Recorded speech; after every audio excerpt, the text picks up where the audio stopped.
Sehingga bingung, ini orang apa amalannya? Allahu Akbar. Ketika dia akan pergi, baru dikabari, ya, saya punya amalan nggak canggih-canggih seperti yang lain. Saya cuma membiasakan sebelum tidur di keheningan malam, memohon supaya dibebaskan dari sifat iri hati dan memaafkan kesalahan orang lain. Kata Nabi, surga itu, surga.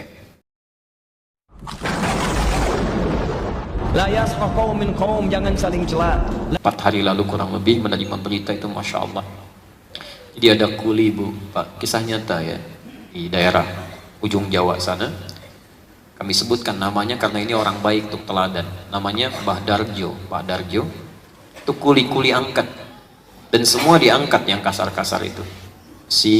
Ya, ras, batu, disuruh orang angkat.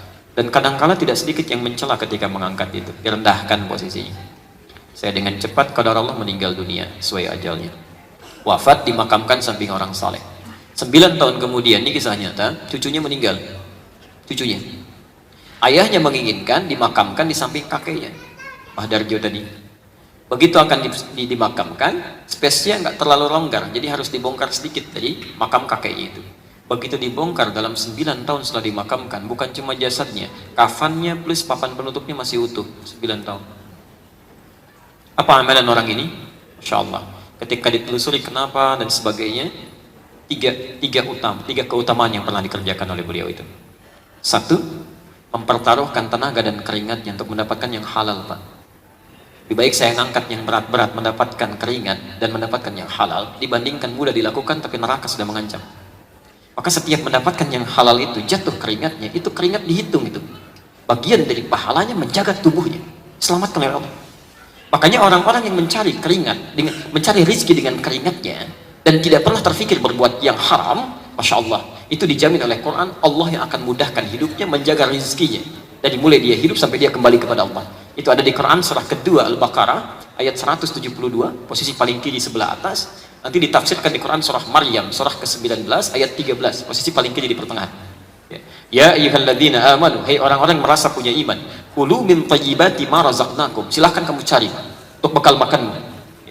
Min thayyibati, yang baik-baik, ma razaqnakum, kami yang sediakan. Saya agak cepat sedikit.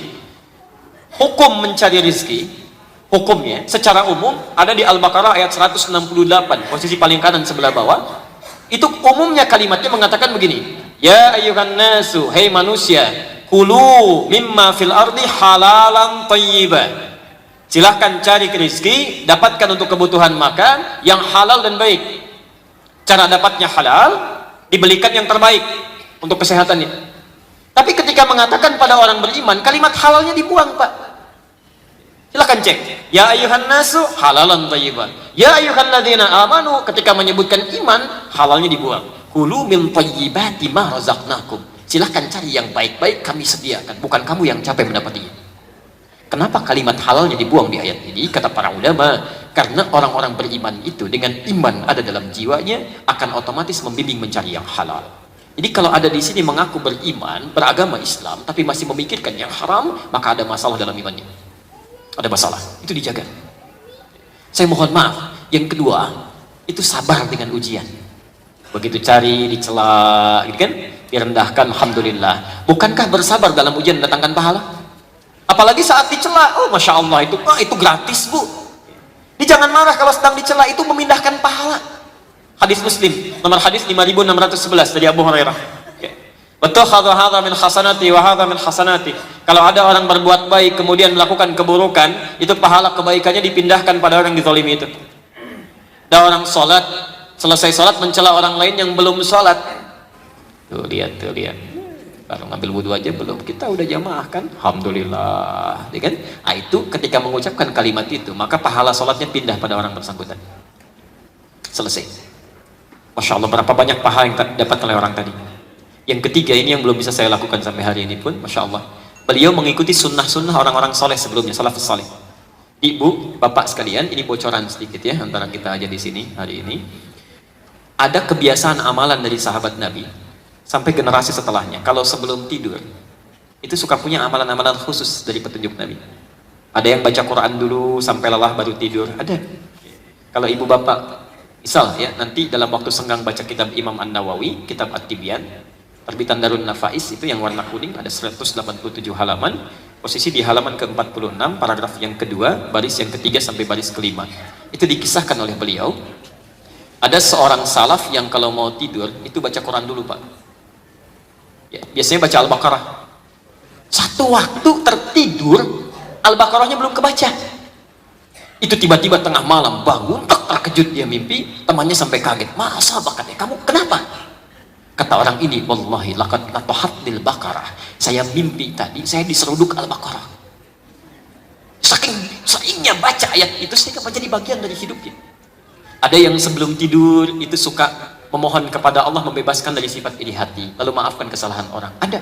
Itu di Musannaf Abdul Razak, nomor hadis 20.559, ya, jilid ke-11 halaman 187 dari Anas bin Malik. Itu disebutkan oleh Nabi besoknya sebagai ahli surga. Ketika kata Anas, bainama nahnu julusun 'inda Rasulillah. Ketika kami sedang duduk-duduk bersama Rasulullah di Masjid An-Nabawi, fa idza yaqul, tiba-tiba berkata, sayatlu 'alaikumul ana min hadzal fajji rajulun min ahlil jannah. Sekarang akan nampak pada kalian di pintu yang ini seorang lelaki calon penghuni surga. Fa idza rajulun min ansarin, tiba-tiba yang nampak seorang lelaki ansar. Tantafu lihyatu min atharil wudu, janggutnya masih basah dengan air wudunya. Tangan kirinya memegang sendal, masuk ke masjid 3 hari berturut-turut, yang disebutkan orang itu saja yang muncul. Diikuti fatabi'ahu Abdullah bin Amr bin As, diikuti oleh Abdullah bin Amr bin As ke rumahnya. Ya, fabata fihi 3 ayyamin, maka menginap di rumahnya 3 hari.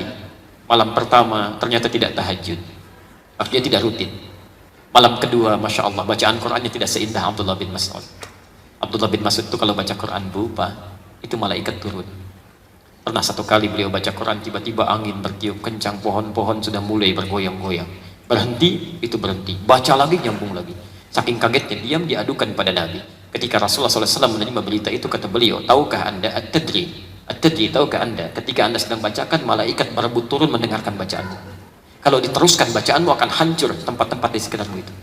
Insya Allah, saking indahnya. Makanya Abdullah bin Mas'ud di muka bumi diciptakan cuma 1. Coba kalau semuanya ini seperti Abdullah bin Mas'ud, Masya Allah, habis ini pasar raya. Ini begitu dibacakan ya.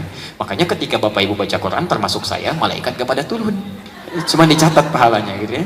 Cuma dicatat. Baik, hari ketiga ternyata tidak puasa sunnah. Gak terlalu rutin.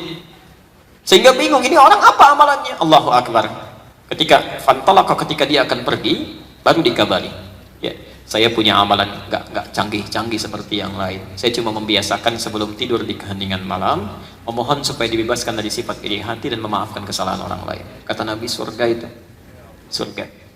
Nah, Mbah Darjo tadi mencari yang paling ringan, bersolawat pada Nabi setiap sebelum tidur. Allahumma shalli ala Muhammad wa ala ali Muhammad. Itu sampai basah lisannya, sampai lelah baru tertidur. Dan kesaksian keluarganya pernah ketika membacakan itu sampai hitungan 16.000 salawat pada Nabi. Bukankah Nabi mengatakan, man shalla alaihi salatan wahidah sallallahu alaihi asyra salawat, siapa yang bersalawat kepadaku 1 kali, Allah membalasnya 10 kali. Maksud saya, mohon maaf ya, kalau beliau dipanggil pulang duluan telah menghadap Allah, barangkali menurut Allah dosanya begitu kecil, amalnya sudah banyak, dijadikan hikmah untuk kita. Kalau saya, anda, kita dihidupkan sampai hari ini di awal bulan Dzulhijjah, belum mau diampuni dosa juga, dengan cara apa lagi Allah mesti ampuni dosa kita? Cobalah, coba duduk merenung pelan-pelan. Satu saat kita pulang, satu saat kita meninggal. Dunia aja begitu dicari luar biasa, berangkat gelap, pulang gelap, dikumpul-kumpul. Apa anda pikir akan dibawa ke akhirat? Tidak. Jadi yang sementara aja begitu serius, kenapa yang hidup abadi tidak dicari dengan serius? Ini Bapak Ibu misalnya bekerja, beli handphone, dapat handphone, alhamdulillah, begitu meninggal dibawa ke handphone ini. Gak ada. Saya sampai hari ini belum pernah dengar ada orang meninggal berwasiat, mah kalau nanti Bapak meninggal tolong handphonenya ikutkan. Kalau kangen tolong di sekolah aja. Gak bisa ikut. Nih, Bismillah, Assalamualaikum, pahala turun. Handphonenya gak akan ikut, kalimat itu yang naik. Bismillah, tulis SMS jadi ibadah. Bikin status tentang kebaikan. Hari ini, hari Selasa 4 Dzulhijjah 1437 Hijrah, waktu sholat sekitaran Blok M, subuh jam sekian, zuhur jam sekian, sampai isya jam sekian. Allahu Akbar, itu yang jadi ibadah.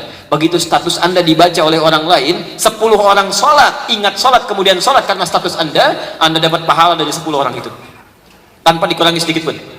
Hadis Muslim nomor hadis 1893, man dalla ala khairin falahu ajruhu mithla ajri fa'ilihi min ghairi an yankusa min ajrihi syai'. Siapa yang memfasilitasi pada kebaikan diamalkan oleh orang lain, maka dia mendapat pahala yang sama dengan yang mengerjakan tanpa dikurangi sedikit pun. Apa yang sudah Anda lakukan dengan handphone Anda, media sosial Anda, jadi wahana untuk melahirkan dosa. Yang punya masalah orang lain yang bikin status yang lain, ribut di situ, gitu kan?